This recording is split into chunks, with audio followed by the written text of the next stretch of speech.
오늘 하나님께서 우리에게 주신 말씀은 요한복음 4장 21절에서 26절까지 말씀입니다.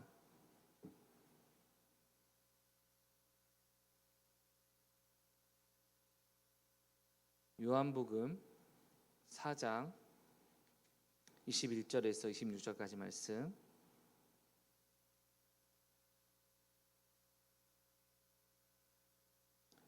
우리 이 시간 말씀 합독하시겠습니다. 예수께서 이르시되 여자여 내 말을 믿으라.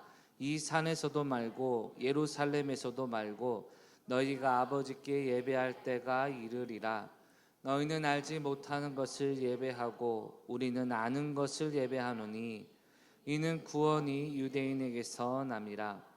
아버지께 참되게 예배하는 자들은 영과 진리로 예배할 때가 오나니 곧 이때라. 아버지께서는 자기에게 이렇게 예배하는 자들을 찾으시느니라. 하나님은 영이시니 예배하는 자가 영과 진리로 예배할지니라. 여자가 이르되 메시아 곧 그리스도라 하는 이가 오실 줄을 내가 아노니 그가 오시면 모든 것을 우리에게 알려주시리이다.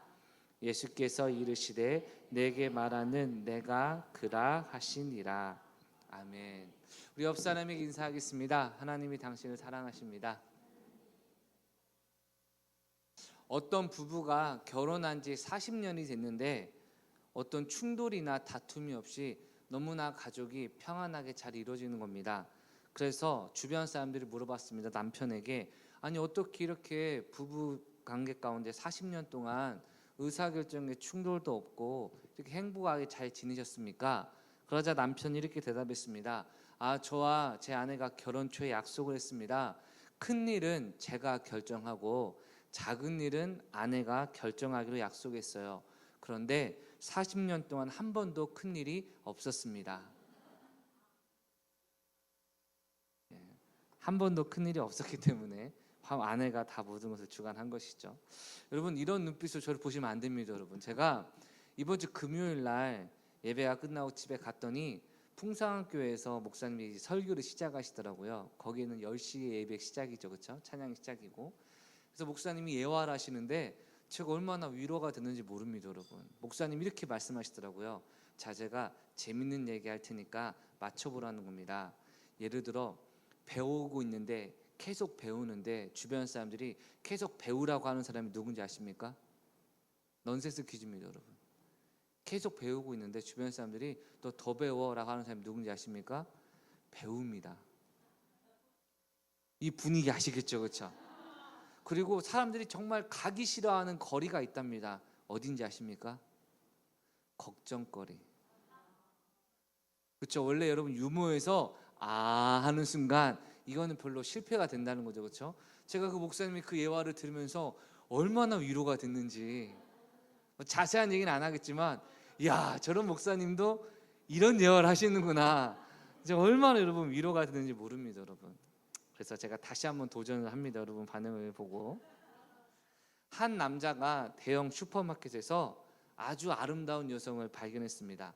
그리고 그 여성에게 이 남자가 이야기를 하며 말을 겁니다. 저기요 이쁜 아가씨 지금 저한테 몇 분간만 다정하게 대화해 줄 수 있나요? 그러자 여자가 묻습니다. 왜요? 아니 지금 제가 장을 보다가 와이프를 잃어버려서 그렇거든요. 근데 왜 저한테 말을 걸러 가세요? 아니 제가 아름다운 여성과 이야기하고 있으면 꼭 와이프가 어디선가 나타나거든요.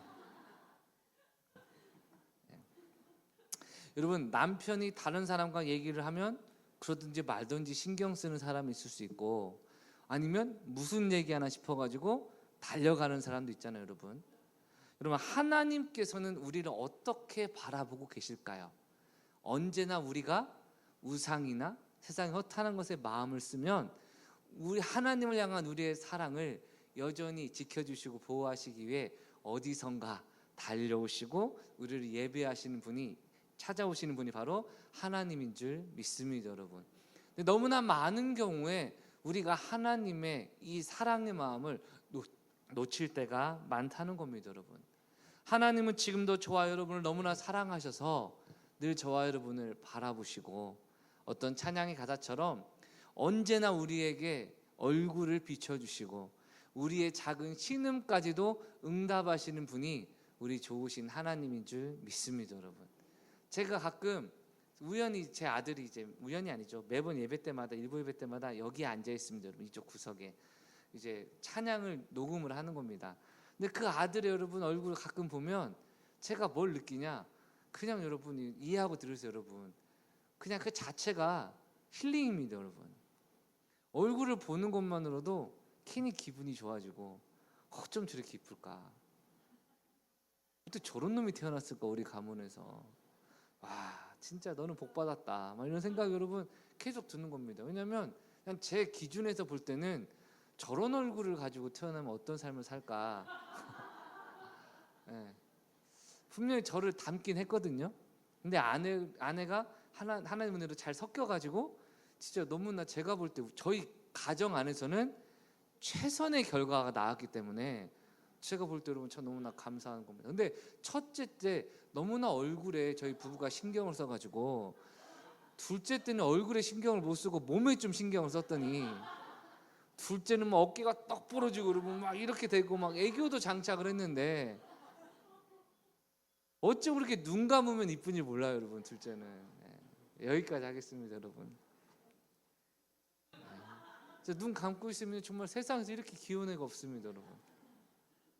잘 때가 제일 이쁘더라고요, 여러분. 어쨌든. 그러니까 보고 있기만 해도 마음이 따뜻해지고 귀엽고. 여러분, 하나님께서 저와 여러분을 지금 바라보실 때 어떠한 시선으로 바라보신다고 생각하십니까? 우리가 인생을 살면요, 주변의 사람들이 나를 인정해 줍니까? 안 인정해 줍니까? 만약 여러분 주위에 너는 참 좋은 사람이야, 정말 너를 알게 된 게 얼마나 다행인지 몰라 라고 말하는 사람이 있다면 여러분, 정말 여러분은 복받은 사람일 겁니다. 만약 여러분의 자녀들이 진짜 엄마 아빠는 너무나 좋은 분이세요. 뭐 다시 태어나는 것은 주님의 뜻 가운데 없지만 진짜 다시 태어날 기회가 있더라도 나는 어머니 아버지 자식으로 태어나고 싶습니다. 그러면 만약 이런 말을 할 수 있다라면 이 부모님들은 참 행복하고 복된 분 아니시겠습니까? 그런데 문제는요, 세상은 매 순간 실력이라는 기준으로, 외모라는 기준으로, 아니면 경제적인 능력이라는 기준, 아니면 자신의 어떤 실력, 뭐 부지런함, 아니면 열매와 어떤 걸 만들어내는 것으로 기준으로 매 순간 우리를 평가하니까 우리가 발전하기 위해서는 자기 객관화가 참 중요하잖아요. 너무나 내가 다 잘한다라고 생각하다가 우물 안의 개구리가 되어버릴 수도 있기 때문에 내가 발전하기 위해서는 끊임없이 배워야 되는데 또 그런 목적으로 너무 집중하다 보면 내가 아무것도 아닌 것처럼 느껴지고 내가 이뤄낸 수많은 은혜와 감사의 제목마저 어느 순간 보이지 않은 채 원망과 낙심에 빠질 때도 있지 않습니까? 이러한 사회 가운데 이쪽에 갔다 저쪽에 갔다 왔다 갔다 하다 보니 마음속에서는 하나님이 나를 사랑하시고 나를 기뻐하신다는 것도 알고 있지만 마음속 깊은 곳에는 하나님은 지금 내 모습은 사랑하지 않으실 거야. 내가 좀 더 기도를 하고 내가 좀 더 말씀을 읽고 내가 뭔가 노력을 해야만 하나님이 나를 사랑하실 것이라는 잘못된 생각, 인본주의적인 생각이 우리의 마음을 무너뜨릴 때가 많지 않습니까, 여러분? 언제나 확신하시길 주의 이름으로 축원합니다. 하나님은 내 모습 그대로 나를 사랑하신다는 것입니다, 여러분. 이 말을 오해하시면 안 됩니다. 우리 부모님들, 내 자녀들 먹고 자고 싸고 그 모습만 봐도 이쁩니까? 안 이쁩니까? 이쁩니까? 안 이쁩니까, 여러분? 아이가 태어나면 막 똥을 쌉니다. 그 황금색 똥을 쌉니다. 그럼 이쁩니까? 안 이쁩니까? 갓난아기 때 너무 이쁘잖아요. 어머, 똥 색깔 너무 이쁘다. 오늘 모양이 너무 좋다. 아이고 잘 먹고 잘 싸네. 여러분, 그리고 무슨 얘기합니까? 건강하게만 자라다오. 정말 건강하게만 자라다오. 근데 여러분 나이가 30 돼가지고 기저귀 차면서 엄마 똥 아이고 잘 싸는 이놈 새끼 할 분이 어디 있습니까, 여러분? 여러분, 아이를 있는 모습 그대로 사랑하지만 점차 성숙해지면서 성장할 것도 있고 변화될 것이 있어야 되는 것이 분명합니다. 그럼에도 연약하더라도 사랑하는 마음이 없어지지는 않죠, 여러분. 분명 우리가 하나님 앞에 순종해야 되고 하나님을 예배해야 되고 하나님의 뜻대로 살아가야 되는 것이 마땅하지만, 그럼에도 잊지 말아야 될 것은 모든 재산을 주님 앞에 아버지로부터 받아서 허랑방탕하고 비참한 모습으로 돌아오는 탕자마저 온전히 사랑했던 그 하나님 아버지의 사랑이 지금도 저와 여러분의 삶 가운데 흘러오고 있다는 것입니다, 여러분. 그럼 이 은혜와 사랑을 누리는 자는 어떠한 삶을 살아갈까요? 사랑은 주는 것이고 또한 받는 것이고 또한 주고 받는 과정을 통하여 더욱더 깊어지는, 그리고 누리는 삶을 살아가는 줄 믿습니다, 여러분. 그래서 우리는 예배를 통하여 하나님이 나를 사랑하시는지를 깨닫고, 할렐루야, 다시 한번 예배를 드림을 통하여 내가 하나님을 향한 사랑의 고백을 통해 그분을 더욱더 사랑하게 되고, 또 그분을 더욱더 사랑하는 과정을 통하여 주님이 나를 더욱더 사랑하시는 은혜와 사랑과 친밀함의 교류가 매 순간 일어나야 되는 줄 믿습니다, 여러분. 어제 이제 중고등부 수련회가 있었는데요. 이 중고등부 수련회를 제 아내가 여러 가지 사역을 하다 보니까 이제 강은영 집사님께서, 사모님께서 사역에 전념하시도록 이 둘째 아이를 자기가 보살펴 주신다고 하신 겁니다, 여러분. 참 귀한 결단이죠. 그리고 나서 여러분, 이 아이가 그 다음 날 이제 토요일 날 교회 왔는데 저한테 와서 여러분 안기면서 하는 말이 뭐냐, 아들이 오니까 아빠 저 왔어요 라고, 제가 아이고 우리 아들 이뻐 죽겠네, 보고 싶어 죽는 줄 알았어라고, 여러분 죄송합니다만 의례껏 하는 말 있잖아요. 진짜 막 죽는 줄 알았어가 아니라 아이고 보고 싶어 죽는 줄 알았네 라고 그냥 상투적으로 하는 마음 반절과 진짜 보고 싶은 마음 반절이 섞였는데, 그러자 제 아들이 뭐라 하냐, 아빠 제가 아빠가 저 보고 싶어 죽으면 안 되니까 아빠 죽지 않게 일찍 왔다는 겁니다. 아빠가 나 보고 싶으면 죽으면 안 되니까 제가 아빠를 보고 싶어서 일찍 왔어요. 왜냐하면 저는 아빠를 사랑하거든요. 그럼 이 말을 들으니까요, 눈을 떠도 이쁜 겁니다, 여러분. 저는 반짝반짝 떠도 여러분 어찌나 이쁜지. 그리고 아빠 어저께 저한테 말씀하셨잖아요, 저 레고 사준다고. 알지. 아빠 감사해요, 사랑해요. 알지.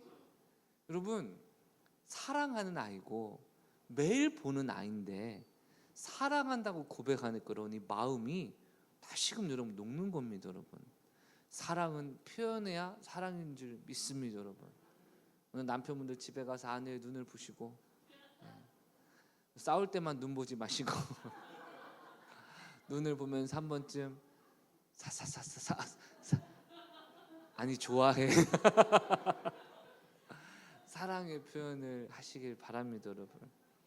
여러분, 하나님께서도 우리의 집중되는, 실제적으로 말과 행동으로 표현되는 예배를 기뻐하시는 줄 믿습니다, 여러분. 설사 그 삶이 망가졌다 할지라도, 설사 그 사람의 삶이 온전하지 않다 할지라도, 여전히 죄악 가운데 머무는 삶이 있다 할지라도, 진정으로 연약함 가운데서 하나님을 향한 갈망함을 가지고 있는 예배자의 마음을 주님은 절대 가볍게 여기지 않으신다는 것입니다, 여러분. 우리 자녀들이 어버이날이 되면 어머니 아버지께 꼭 뭘 씁니까? 편지를 씁니다. 그게 학교에서 시킨 건지 아니면 자기가 하는 건지 모르지만 아빠 엄마 사랑해요 라고 하고요, 또 돈 안 드는 방법으로 엄마 아빠에게 사랑을 표현하죠. 엄마 아빠 심부름 쿠폰, 먹게 주물러주는 쿠폰, 막 이런 걸 합니다, 여러분. 그럴 때 엄마 아빠들이 흐뭇하게 웃으면서 꼭 한마디를 붙입니다. 뭘 붙이죠? 다 아시네요. 이런 거 안 해도 되니까 말이나 잘 들어.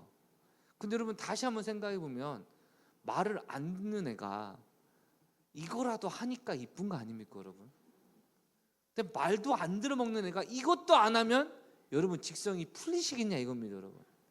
근데 우리도 모르게, 저도 모르게 제 아들한테 야 이런 거 안 해도 되니까 말이나 잘 들어. 어쩌면 저와 여러분은 자녀를 대하는 그 순간마저도 나의 말을 잘 들어야지, 나에게 잘 행동해야 네가 진짜 부모님을 사랑하는 거야 라는 전제를 가지고 있다는 것이 드러나는 거 아니겠습니까? 그러면 말을 안 듣는 애가 사랑한다고 얘기할 때 야 이거 온전하지 않아 라는 마음을 갖고 있는 우리의 마음을 볼 수 있는데, 그러면 하나님은 저와 여러분을 보시면서 말도 안 듣고 예배도 잘 안 드리고 늦게 오고 또 일찍 나가고 막 이런 것에 막 가득해 있는 우리를 보시면서 우리가 주님 제가 어떻게 하면 예배를 드릴 수 있을까 할 때 주님께서 순종이나 하고 에게 라고 말씀하시는 분이실까요? 여러분 물론 신앙의 성숙에 따라 때때로 징계하실 수도 있습니다. 어떤 목사님이 그런 얘기 하시더라고요. 옛날 얘기죠. 박찬호가 여러분 한때 코리안 특급이라고 해가지고 메이저리그에서 열심히 공을 던질 때가 있었습니다. 다 기억하실 겁니다. IMF 때 우리가 막 절망에 빠지고 힘들 때 미국의 그 쟁쟁한 스타들을 막 이기고 막 승승장구하는 박찬호를 보면서 전 국민이 위로받을 때가 있었습니다, 여러분. 그럴 때 이 목사님도 어김없이 스포츠를 좋아하시는 목사님이어서 박찬호 경기 때마다 꼭 이제 집중을 하고 들었는데 어느 날도 여러분 박찬호가 이제 또 경기가 있으니까 막 기대하는 마음으로 준비하고 있는데 주님께서 그분 마음속에 이렇게 말씀하시는 것 같다는 거죠. 야, 박찬호가 그렇게 좋냐? 아, 그럼요 주님. 제가 다른 건 안 해도 진짜 이 야구만은 좋아합니다. 예상되는 질문 하셨겠죠? 박찬호가 더 좋냐? 내가 더 좋냐? 당연히 주님이 더 좋죠. 그러면 그 경기 이제 앞으로 안 볼 수 있어? 그러더니 목사님이요, 아멘 이게 아니라 한참을 고민하고 망설이다가 정말 주님께서 원하시면 이거를 끊겠습니다라고 끊었다라고 얘기했던 그 간증을 들은 적이 있습니다, 여러분. 물론 모든 것을 다 그렇게 할 수는 없겠지만 하나님께서 때로는 우선순위를 우리를 물으실 때가 있지 않겠습니까? 근데 연약한 자에게 하나님 또 어떻게 역사하시냐? 찾아가시고 그의 부족한 삶이라 할지라도 예배의 마음을 기뻐 받아 주신다는 것입니다, 여러분. 오늘 이 예배 자리에 나올 때 사단이 우리에게 얼마나 많이 속삭였습니까? 야, 일찍 가지 마. 야, 어차피 네가 삶이 별론데 예배 잘 드린다고 하나님이 받으시겠냐? 먼저 삶부터 고쳐야지. 먼저 순종부터 해야지. 먼저 최선의 컨디션으로 무엇인가 갖추었을 때 하나님이 너의 예배를 받으시지. 여러분, 사단은 여러분 언제나 맞는 말로 우리를 유혹합니다. 틀린 말로 유혹할 때도 있습니다. 그런데 여러분, 광명의 천사의 모습으로 사단이 우리를 유혹한다는 걸 생각해 보면 으아 이런 모습으로 오는 게 아니라 천사와 같이 거룩한 이미지로 우리를 찾아오기 때문에 언제나 성령님의 도우심으로 말씀을 분별해야 될 줄 믿습니다, 여러분. 오늘 본문에 보면 한 여인이 있습니다. 남편이 여러분 5명이나 있었습니다.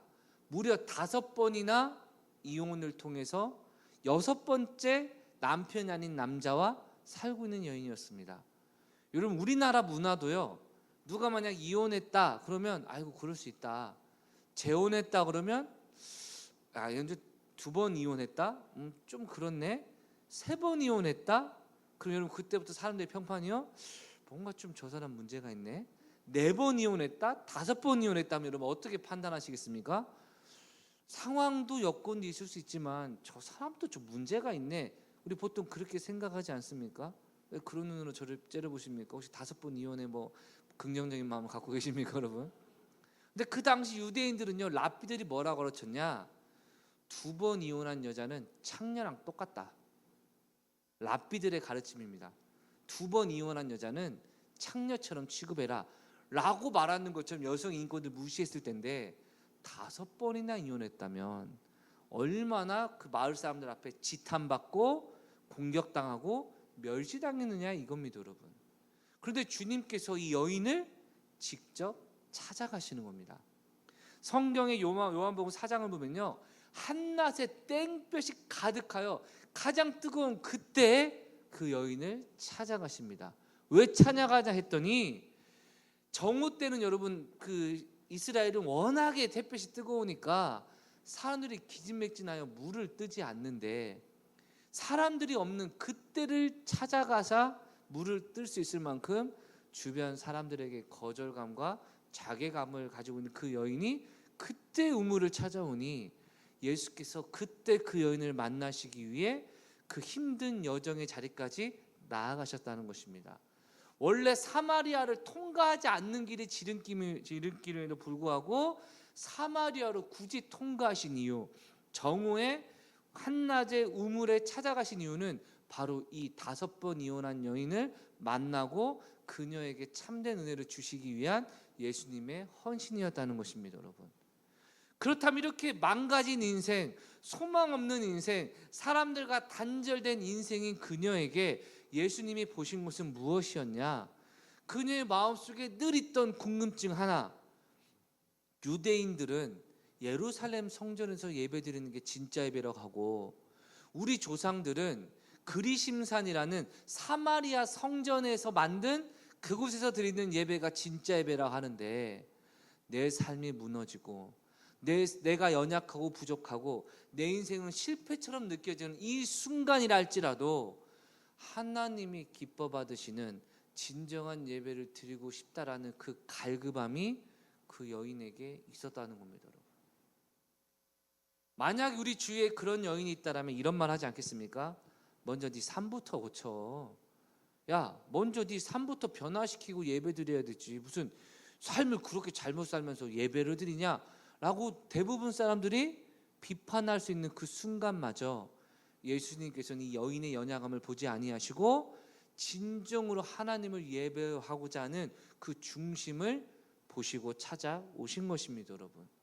그러자 이 여인이 예수님이 진짜 선지자임을 깨닫고 그 예수님께 질문합니다. 아까 말했던 질문이죠. 어떤 곳에서 진짜 예배 드릴 수 있습니까? 정말 용한 목사님, 세속으로 말하면 용한 점쟁이가 왔을 때 가장 먼저 무엇을 질문할 거냐 물어본다면, 우리 남편 언제 대박이 터집니까?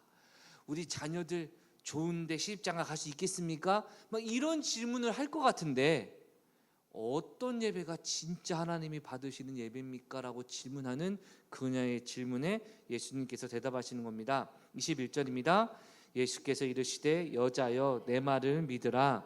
이 산에서도 말고 예루살렘에서도 말고 너희가 아버지께 예배할 때가 이르니라.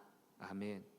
여러분, 예수님께서 예인에게 참된 예배의 원리를 가르쳐 주시는 줄 믿습니다, 여러분. 삶이 망가졌지만 진정으로 하나님을 예배하고 싶은 이 여인의 갈급함을 들어주시는 예수님께서 오늘날 삶이 거룩하고 그리고 구별된 삶으로 나아가기 위해 지금 주님 앞에 나온 저와 여러분의 삶 가운데 참된 예배 가운데 인도하실 때 그 부르심에 응답하는 삶은 참으로 축복과 은혜와 능력이 넘치는 줄 믿습니다, 여러분. 저와 여러분 삶에 하나님이 복을 주시는 줄 믿습니다, 여러분. 예수님이 말씀하시는 예배의 기준은 무엇입니까? 이 산도 아니고 예루살렘에서도 아니고 하나님께 예배할 때가 이르리라. 아멘. 여러분, 우리가 어떤 예배를 하나님께 드려야 되냐 할 때 각자의 기준이 있을 것 같습니다. 그런데 주님께서 원하시는 기준이 있다는 겁니다, 여러분. 아, 나는 이 정도로 최선 다해 예배 드렸어. 그 기준으로 하나님이 받으시는 것도 아니고, 아니야 내가 볼 때는 이렇게는 해야지. 그 기준으로 받으시는 것도 아니라 하나님이 말씀하시는 기준이 진짜 예배의 모습이라는 겁니다, 여러분. 이게 왜 중요하냐? 예를 들어 제가 어떤 자매와 싸웠습니다. 제가 수아 자매와 싸웠습니다. 수아 자매 못생겼네 이러고 여러분 놀렸습니다. 그래서 수아 자매가 너무 화가 났습니다. 제가 잘못함을 깨닫고 수아 자매한테 갑니다. 수아야, 목사님 앞에 이제 목사님 사과할 테니까 받아줘, 알았지? 자, 내가 사과할 테니까 자 1번 10,000원 받을래? 2번 커피 받을래? 둘 중에 하나 받고 사과해줘, 알았지? 용서해줘, 알았지? 자, 여러분 벌써 용서를 구하는 태도가 어떻게 느껴집니까? 저 중심이죠. 목사님 제가 좀 마음이 어려운데요. 야, 너 참 이상하다. 10,000원 줘도 싫다고 그래? 아니 커피 줘도 싫다고 그래? 아, 참 마음이 왜 그러냐? 저렇게 줘봐. 여러분 벌써 태도가 너무나 잘못된 거 아닙니까? 제가 사과를 하고 용서를 구한다면 어떻게 하는 게 풀릴 것 같아? 나 10,000원짜리 뭐 선물 줄까? 아니면 커피라도 줄까? 목사님 저 그걸로 안 풀리는데요? 아, 그럼 내가 어떻게 하면 될까? 여러분 벌써 자세와 태도가 저 자신의 중심이 아니라 상대방이 원하는 것으로 맞춰져야 되지 않겠습니까? 오늘날 우리가 예배를 드린다는 기준이 이 정도 예배 드리면 하나님이 받으시겠지라는 기준입니까? 아니면 하나님 어떻게 할 때 하나님이 나의 예배를 받아주십니까? 말씀하셔서 듣겠나이다. 하나님 중심으로 예배를 드려야 될 줄 믿습니다. 여러분, 많은 사람들이요 자신의 기준으로 예배를 드립니다. 얼마 전에도 여러분 풍성함기 집중훈련 갔더니 무슨 얘기하냐, 코로나가 끝난 지가 몇 년입니까 여러분? 대략 몇 년쯤 됩니까? 3, 4년 됐습니까? 예. 아직까지도 코로나 이후에 온라인 예배 자리에서 벗어나지 못하는 성도가 많다는 겁니다. 코로나 때는 왜 안 모였죠? 감염되니까, 전염되니까. 그럼 코로나 끝났으면 어떻게 해야 돼요? 나와야 되잖아요, 그렇죠? 근데 맨날 교회 가려면 어떻습니까? 준비하고 옷 입고 또 이도 닦아야 되고 머리도 감고 막 해야 되고 여러분 이거 올려야 되잖아요, 그렇죠? 물구나무도 쓰고, 그렇죠? 예. 처진 살을 올리려면 물구나무 써야 되지 않습니까? 중력을 거스를 수 없으니까. 그렇게 예배 자리 와야 되는데 그냥 일어났다가 잠옷바람에 유튜브 켜가지고 말씀 듣고 계좌로 목사님 헌금 딱 이체하고 드르렁. 여러분 어떻게 더 편합니까? 사람들이요 온라인 예배 중심으로 아직도 회복되지 못한 사람이 많다는 겁니다. 여기다 대고 또 몇몇 목사들은 정신 나간 소리 하죠. 이제 예배의 패러다임이 바뀌었다. 이제는 장소 중심, 교회 중심이 아니라 각 집에서 하나님은 마음을 받으시니까 예배를 드릴 수 있다. 여러분 제가 군대 갔을 때 여러분 어머니와 아버지의 사진을 제가 하나 갖고 갔습니다.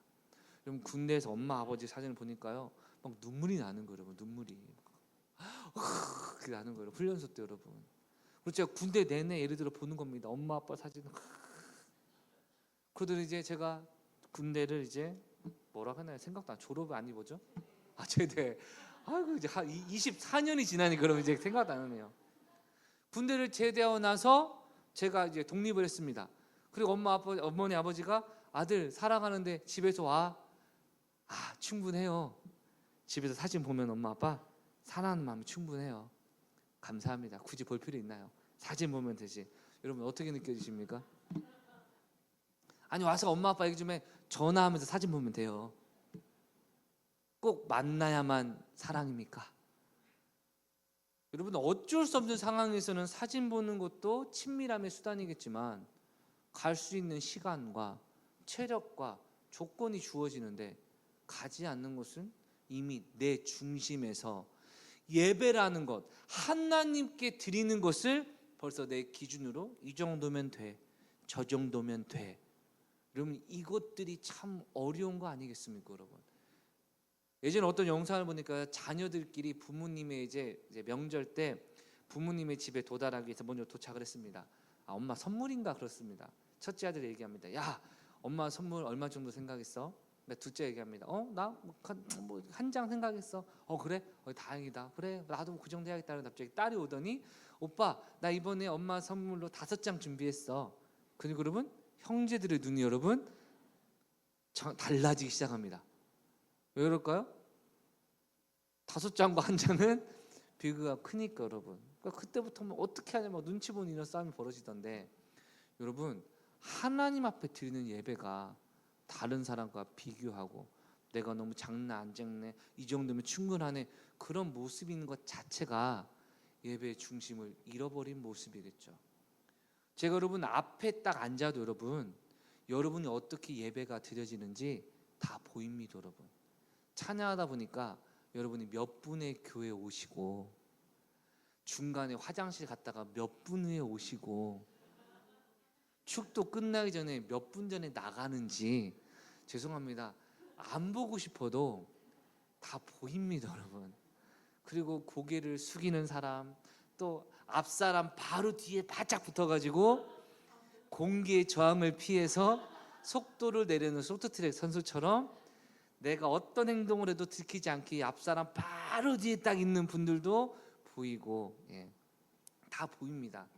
그런데 여러분 하나님께서는 저와 여러분의 예배의 중심을 전부 보실 터인데 하나님이 기뻐하시는 예배, 앞서 말했듯이 여러분 사마리아 여인의 삶은 너무나 부족하고 비참한 삶이었지만 그래도 진정으로 하나님이 드리는 예배 드리고 싶다라는 간절함으로 나아갔을 때 하나님이 그녀의 예배를 받으시고 그녀를 찾아오셨다면 지금 우리의 온전한 예배를 받기 위해 하나님이 지금 저와 여러분의 삶 가운데 찾아오시고 인도하시는 줄 믿습니다. 여러분, 그 첫 번째가 바로 내 기준이라는 모든 기준을 내려놔야 한다는 겁니다. 목사님 이 정도면 저는 충분히 예배 드리는 거예요. 아닙니다. 하나님께서 신령과 진정으로 우리를 통해 역사하시는 예배를 가운데 그러한 은혜 자리까지 매 순간 나아가야 되는 줄 믿습니다. 여러분, 그렇다면 주님께서 원하시는 예배의 기준은 무엇일까요? 23절 24절입니다. 아버지께 참되게 예배하는 자들은 영과 진리로 예배할 때가 오나니 곧 이때라. 아버지께서는 자기에게 이렇게 예배하는 자들을 찾으시느니라. 하나님은 영이시니 예배하는 자가 영과 진리로 예배할지니라. 아멘. 여러분, 여기서 먼저 강조되는 것이 무엇인지 아십니까? 영과 진리로 예배해야 된다는 조건이 아니라 아버지께서는 자기에게 이렇게 예배하는 자들을 찾으신다라는 겁니다. 여기서 찾는다는 말의 원어를 보니까 여러분, 얼마나 샅샅이 찾는지, 찾다라는 얘가 집요하게 찾다, 잃어버린 것이나 자기와 관계 맺기 원하는 존재를 전심전력하여 찾는 것, 이것을 의미합니다. 여러분, 그래서 심지어 이 찾다라는 의미가 다른 데서 어떻게 쓰이냐, 수색하고 물증을 잡아내기 위해서 탐정이나 경찰들이 샅샅이 찾는 것처럼 찾는 의미로 파생되었을 만큼 하나님이 지금 저와 여러분 참된 예배자들 얼마나 찾으시는지를 말씀하고 있는 것이죠. 여러분, 하나님이 어떤 예배자를 찾으시는 겁니까? 신령과 진정으로 예배드리는 자를 찾으십니다. 신령으로 드린다는 건 뭐냐면 성령 안에서 드린다는 의미도 되고, 우리가 진정으로 진심을 다해서 열정적인 것과 간절한 마음으로 우리가 주관적인 감정으로 느끼는 것을 포함하는 표현입니다. 여러분, 어떤 사람 찬양할 때요 이렇게 하는 사람이 있고요, 어떤 사람은 막 이렇게 하는 사람이 있잖아요. 그렇죠? 누가 더 열심인지가 딱 드러나죠. 그렇죠? 누가 더 간절히 원하는지가 드러나죠. 그렇죠? 여러분, 하나님이 이런 열정적인 예배자를 찾으신다는 겁니다. 여러분 지금 표정은 열정적이십니까? 아니면 죄송하지만 약간 띠껍습니까? 여러분, 어떤 목사님이 그런 얘기 하시더라고요. 여러분, 설교 자꾸 길다라고 뭐라고 하시는데, 자꾸 설교가 졸리다고 뭐라 하시는데, 예수님은 항상 깨어있으라라는 말씀은 하셨지만 빨리 끝내야 된다라는 말씀하신 적은 없습니다. 여러분, 깨어 계셔야 됩니다. 여러분, 열정적인 예배, 정말 간절한 마음으로 주님을 사모하는 마음을 주님께서 원하신다는 것입니다. 가끔 우리 아내들께서 남편들과 단둘이 어디 가면 남편들한테 무슨 질문을 하면 남편들이 어떻게 합니까? 잠깐만, 왜? 무슨 일이야? 그랬어? 그래 라고 봅니까? 아니면 왜? 알았어요? 알았어요. 내 말 듣고 있어? 듣고 있지. 뭐라고 했는데? 듣고 있어. 여러분, 두 번째 제가 좀 찔리네요. 여러분, 이 태도와 자세를 보면 여러분 마음속에 당신은 나와 대화하고 싶지 않구나, 당신 언제나 그런 식이었어, 이런 마음이죠. 여러분, 왜 여성분들이 신앙생활 잘하냐 아십니까? 그 아버지의 마음을 알기 때문에. 예배자를 바라보는 하나님 아버지의 마음, 너는 지금 이 자리에 있지만 나에게 관심이 없구나, 너는 나를 원하지 않는구나. 다 이 마음이, 여러분, 남자가 잘합니까? 여자가 잘합니까? 여성분들도 잘하시잖아요. 그래서 교회에 여성분들이 많은 것 같아요. 아버지의 마음을 잘 아니까. 사랑하는 성도 여러분, 하나님은 진심으로 주님을 향해 마음을 쏟는 자를 찾으시는 줄 믿습니다. 여러분, 두 번째는 진정으로라는 표현인데, 여러분, 이거는 쉽게 말하면 진리 안에서라는 표현입니다. 열정이 있다고 전부가 아닙니다. 하나님의 진리 가운데 해야 됩니다. 예를 들어 우리 최혜솔 학생이 갑자기 이 시간 설교를 듣는데, 여러분, 하나님의 은혜가 너무나 충만해져서 갑자기 강단에 올라오더니, 목사님, 제가 주님의 은혜 가운데 성령의 춤을 추겠습니다 하고, 여러분, 막 이런 걸 하고, 여러분, 막 이런 걸 합니다. 여러분, 그럴 때 성령님 역사하십니다. 여러분, 다 보시죠 이게 아니라 들어가세요. 예배 시간에는 절제할 줄 알아야 됩니다. 진리라는 기준으로 나의 열정도 절제할 때가 있는 것이고 나의 헌신도 절제할 때가 있는, 그러나 그 기준은 사람의 기준이 아니라 하나님의 말씀의 기준이 되어야 되는 줄 믿습니다, 여러분. 즉 하나님께서는 우리가 중심으로 하나님을 향한 열정을 더불어 하나님의 진리 안에서 다듬어져서 주님이 원하시는 뜻 가운데 예배하는 자를 찾으신다는 것입니다, 여러분. 그러면 성경에서 말하는 예배의 기준에 뭐가 있을까요? 먼저 초대교회에서 예배의 모습입니다. 사도행전 2장 46절입니다. 날마다 마음을 같이하여 성전에 모이기를 힘쓰고 집에서 떡을 떼며 기쁨과 순전한 마음으로 음식을 먹고 하나님을 찬미하며 또 온 백성에게 칭송을 받으니 주께서 구원받는 사람을 날마다 더하게 하시니라. 아멘. 여러분, 초대교회의 온전한 예배가 어떻게 드려집니까? 날마다 하나 마음을 같이 했다는 겁니다. 46절이요. 날마다 마음을 같이하여 교회에 모이기를 힘썼다는 겁니다, 여러분. 여건이 되면 교회 가고 여건이 안 되면 교회를 안 가는 게 아니라 힘썼다는 겁니다. 그럼 교회 가지 않을 때는 어떡합니까? 집에서 떡을 떼며 성도들과 함께 교제했다는 겁니다. 우리로 말하면 셀 모임을 했다는 겁니다. 그리고 단체 예배든 셀 모임이든 대화의 주제가 하나님을 찬미했다는 겁니다. 나 힘들어, 예수 믿어서 힘들어, 신앙생활 어려워라고 괴로운 이야기만 하는 것이 아니라 그럼에도 불구하고 하나님을 믿고 신앙생활하는 것을 감사하는 예배, 바로 이 예배가 초대교회에서 말하고 있는 예배의 특징이었습니다, 여러분. 함께 모이시고 교회에서도 모이셔서 힘써 예배 드리시고, 할렐루야.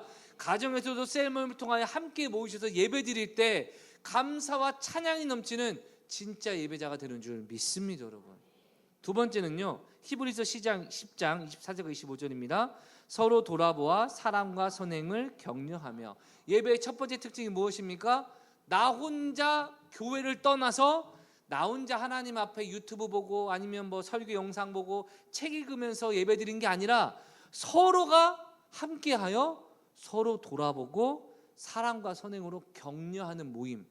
여러분, 공동체성이 빠진 예배는 진리에서 벗어난 예배입니다. 오늘날 사람들이 공동체성을 뒤로 하고 개인주의, 이기주의로 빠져버리니까 교회에서도요, 교회 안 다니고 나 혼자 예배 드린다, 아유 교회 사람들과 그냥 교류하기 싫다, 나 혼자 잘 예배 드리고 싶다라는 이기주의와 개인주의가 나타나는데요, 어떻게 본인이 주장을 하든 성경은요, 날마다 모이고 서로 돌아보고 사랑과 선행으로 격려하라고 권면하고 있는 줄 믿습니다, 여러분. 또한 25절입니다. 모이기를 패하는 어떤 사람들의 습관과 같이 하지 말고 오직 권하여 그날이 가까이 옴을 볼수록 더욱 그리하자. 아멘. 마지막 때, 주님이 오실 때가 가까울수록 더욱 모일 필요 없다는 사람들의 주장을 따르지 말고 힘써 모여서 교회 중심으로, 셀 중심으로 모이라고 성경이 말씀하는 줄 믿습니다. 어떤 분들 이런 얘기 하세요. 목사님, 예배 드리면 되죠, 셀 모임을 굳이 왜 해야 돼요? 여러분 마음은 이해가 가지만 성경은요, 그렇게 하는 거 아니라고 분명히 얘기합니다. 모이셔야 됩니다. 셀 모임도 셀 예배입니다. 그러니 셀 모임에서 남편 때문에 힘들어, 아내 때문에 힘들어, 한두 번 얘기할 수 있지만 힘들어로 끝나버리면 그게 아직 온전하지 못한 셀 모임인 겁니다. 힘들지만 하나님이 나를 만나주시고 은혜 가운데 살아가니 오늘도 감사합니다, 할렐루야. 모두가 하나님을 찬미할 때 앞서 말했던 사도행전에 나오는 초대교회의 모습의 예배가 회복되고, 히브리서에 말하는 서로 사랑과 선행으로 격려하여 서로 돌아보아서 함께 신앙생활하는 것이 하나님이 기뻐하시는 예배입니다. 어떤 사람 얘기합니다. 목사님, 그 2000년 전의 얘기잖아요. 아니요, 25절 보면 마지막 날이 가까이 옴을 볼수록 더욱더, 할렐루야, 더욱더 그리하라는 겁니다. 오히려 2000년 전에는 했더라도 우리는 지금 더욱더, 할렐루야, 더욱더 노력해야 되는 거예요. 하나님 말씀인데 만약 우리가 이것에 순종하지 않으면요, 예배 가운데 흐르는 하나님의 은혜를 풍성히 누리지 못할 것이라고 주님은 말씀하고 계시는 것이죠.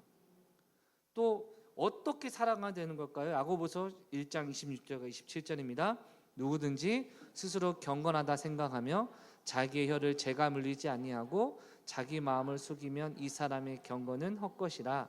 하나님 아버지 앞에서 정결하고 더러움이 없는 경건은 곧 고아와 과부를 그 환난 중에 돌보고 또 자기를 지켜 세속에 물들지 아니하는 그것이니라. 아멘. 여러분, 입술의 고백만 하는 게 아니라 주의를 아까 서로 돌아보라고 그랬죠. 사랑과 선행으로 격려하라고 그랬죠. 여기서 더 나가서 각 사람의 실제적인 필요를 채워주고 그들을 돌보고 또한 자기를 세상의 풍습에서 지키는 거룩함이 세속에 물들지 않는 신앙의 모습이라고 말하고 있는 겁니다. 여러분, 제가 여러분 최근에 놀라운 얘기 들었는데 우리 교회 그 중고등부 학생들과 초등학교 아이들의 고민 중에 1순위가 뭔지 아십니까 여러분? 뭐라고 생각하세요 여러분? 초등학생 아이들과 중고등부 아이들의 고민 1순위 연애랍니다. 연애. 대급박이 피도 안 마는 것들이 연애. 여러분, 그 아이들이 이렇게 말하지 않겠어요? 아니 엄마 아빠도 연애해서 우리 나왔잖아요. 그거 좀 일찍 한다는데 뭐가 문제입니까? 여러분, 이런 말씀 하실 겁니다. 제가 아무리 생각해도요, 첫 번째, 깨끗하고 거룩하게 연애한다 하더라도 공부할 시간 뺏기고 지금 주변 친구들과 모두가 다 잘 지내야 되는데 초등학교 1학년 6학년자들이 여보 자기 이러면 여러분, 여보가 뭔 소린지 알아? 자기가 뭔 소린지 알아? 이런 생각도 들고요. 그래도 나름 잘 지낸다면 그래도 저는 이해 못합니다. 여러분은 그렇게 하실 수 있다면 거기까지는 죄라고 말하진 않겠어요. 그런데 요새는 워낙 애들이 성적으로 발달하니까 성적이 올라간다는 게 아니라 성적으로 벌써 중학교 때부터 여자애들한테 남자 콘돔 씌우는 법 가르쳐요. 학교에서. 여러분, 어떻게 하면 여자를 기쁘게 해주고 남자를 기쁘게 해주는지 해서 여러분 학교에서 가르쳐요. 성교육 시간에 성감들을 어떻게 자극하는 걸 알려준다는 겁니다. 여러분, 지금 학교가 임신의 자유도 있다, 출산의 권리도 있다라고 주장하는 게 이 학교, 이 지금 우리나라 교육인데 여러분, 이 아이들이 사랑이 점점 커지면 어느 순간 이상하게 될 줄 모르는데 지금 학창 시절 때 건전하게 열심히 노력을 하고 애써야 될 때 아닙니까? 그래서 여러분, 우리 교회는 여러분 대학교 졸업할 때까지는 남자는 직장 잡을 때, 여자는 대학교 졸업할 때 연애할 것을 권면하고 있습니다. 그때가 언제입니까? 나도 너무 좋아. 그래, 나도 좋아. 그래, 살자. 결혼할 준비가 됐을 때 연애가 되어야지. 그렇지 않습니까 여러분? 여러분이 만약 인터넷에 핫띠를 검색합니다. 50만 원짜리 사고 싶은데 40만 원 떴습니다. 여러분, 사야 됩니까 안 사야 됩니까? 사야죠. 근데 50만 원짜리인데 25만 원이 떴습니다. 사야 됩니까 안 사야 됩니까? 사면 안 됩니다. 사기입니다 여러분. 그거 50만 원을 제정신인 사람 25만 원에 내놓을 리가 없습니다 여러분. 안전결제하시고 여러분 중문 하나 그런 거 잘 보셔야 됩니다 여러분. 먼저 나한테 연락 좀 주세요. 이런 사람도 뭔가 이상한 사람이고 여러분. 근데 40만 원이다. 그럼 사야 되는데 내 돈에 현금이 10만 원밖에 없다. 그 좋은 거 발견해봤자 남이 가져갑니다. 정말 이쁜 아내, 정말 이쁜 남편과 찾았습니다. 어떻게 합니까? 바로 내 거 만들어야죠, 그렇죠? 근데 결혼할 준비가 되지 않으면 잘 키웠다가 딴 사람 줄 수밖에 없는 겁니다, 여러분. 안전하게 유지하는 것도 어렵고요. 그래서 우리가 그런 걸 얘기하지 않습니까? 무슨 이야기를 하냐? 여러분, 어린아이들이요 세속에 물드니까 아니 주변 애들도 다 애인이 있고 친구 있는데 왜 우리 자기 있으면 안 돼요? 라는 식의 반응의 고민. 나도 이쁜 남자, 나도 이쁜 여자랑 사귀고 싶은데 여러분, 세속에 물들면요 신앙의 거룩함이 유지되기가 어렵지 않습니까 여러분? 우리 역시 하나님 앞에 그러한 모습으로 나아가야 될 줄 믿습니다 여러분. 말씀을 마무리하겠습니다. 하나님은 지금도 예배자를 찾으십니다. 그리고 진짜 예배자에게 하나님이 은혜를 주십니다. 오늘 이 예배가 끝나고 돌아가실 때 여러분 스스로 마음을 점검하셔야 됩니다.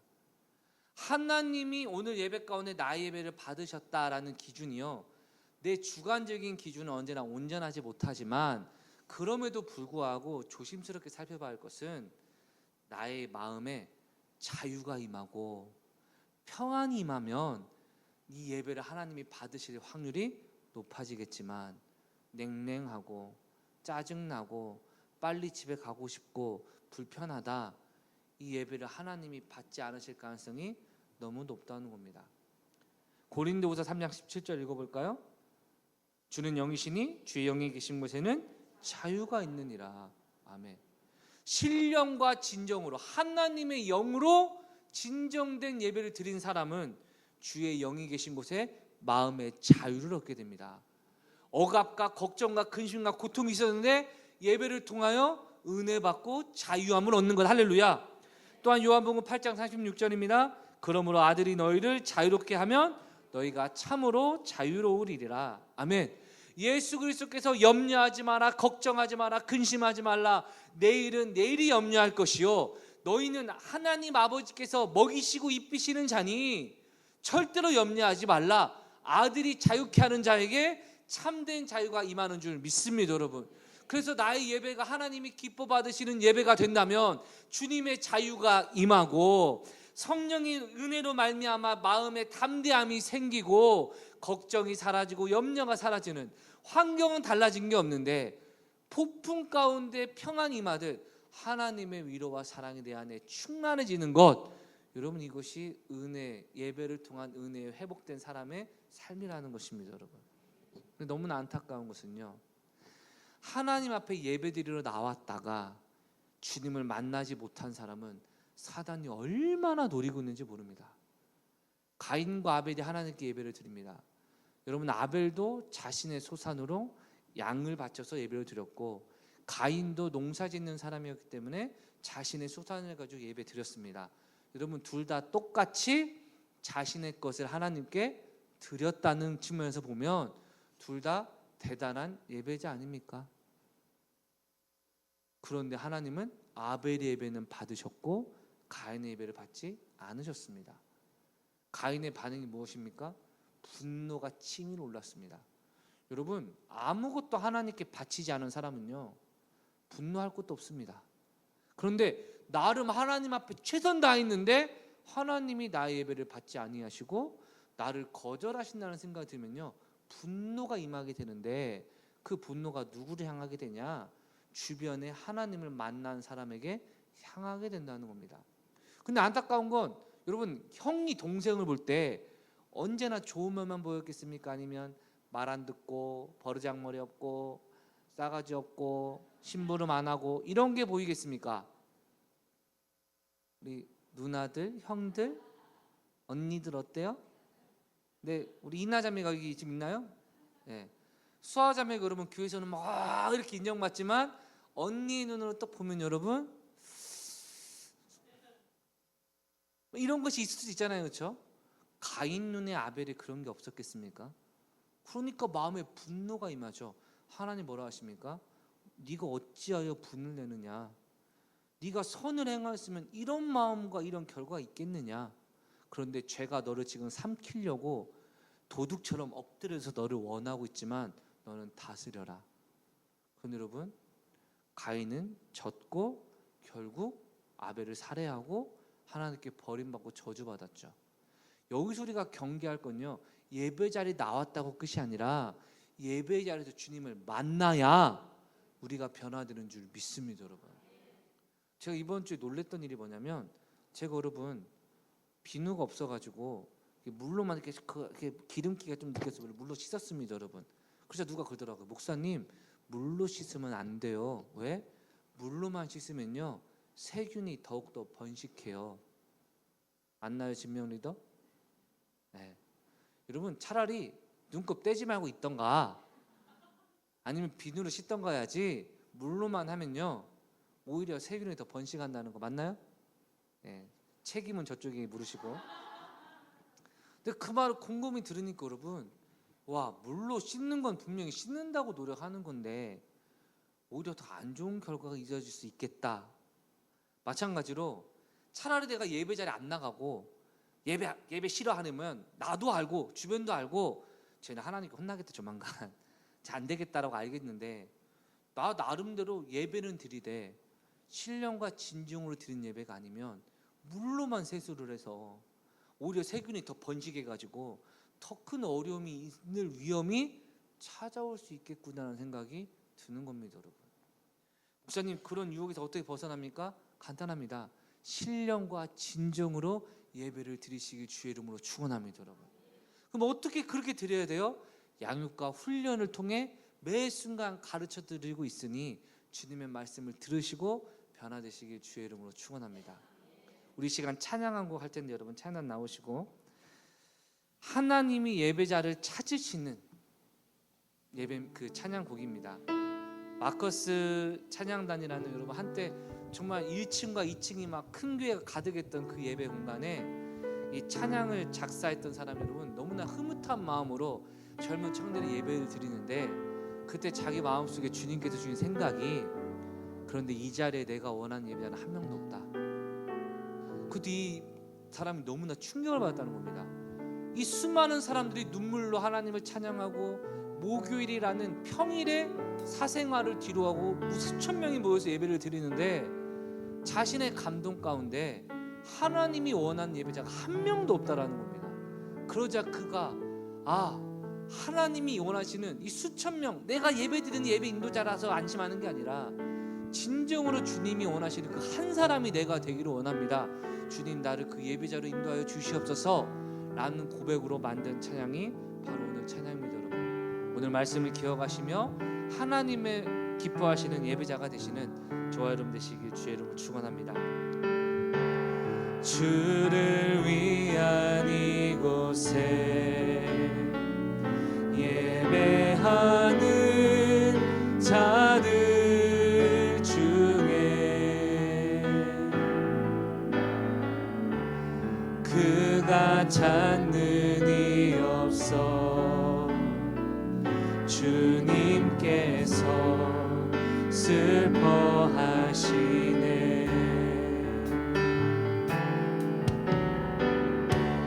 주님이 찾으시는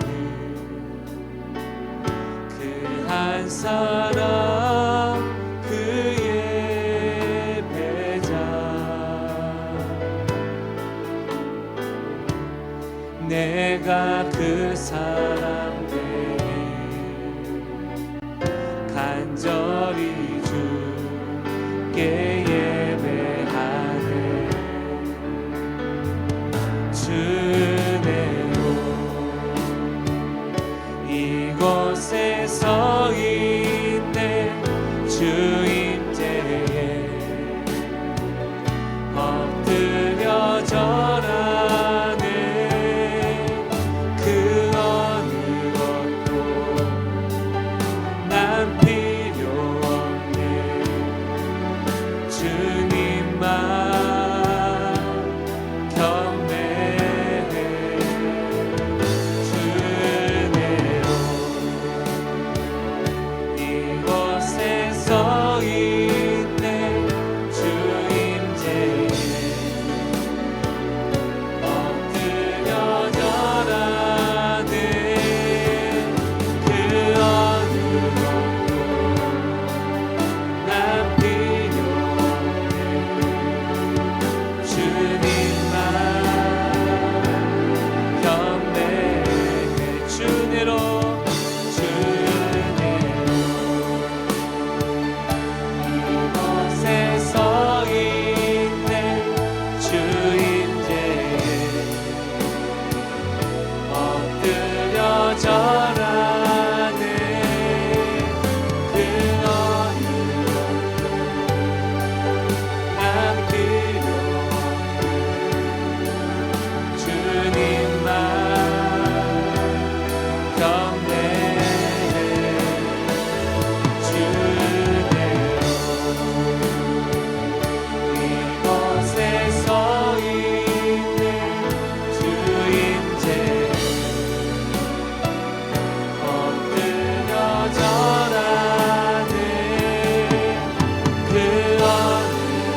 기도하겠습니다. 하나님, 이 예배의 자리 우리를 불러주신 것이 은혜입니다.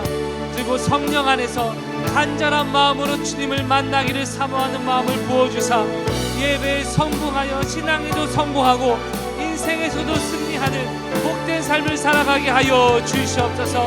우리 주여 외치고 동서로 기도합니다. 주여. 하나님 아버지, 예배 가운데 주님을 사모하게 하시고 주님을 만나게 하시고 주님을 경험하게 하여 주시옵소서. 성령님과 능력으로 인도하여 주시옵소서. 주님을 더욱더 닮아가며 살아가게 하여 주시옵소서. 그 어떤 것도 그 무엇도 주님을 예배한 곳과 비교할 수 없음을 고백하오니 주를 위한 이곳에 모여 주님이 찾으시는 그 예배자, 그 한 사람이 내가 될 수 있도록 성령님 역사하여 주시고 축복하여 주시옵소서.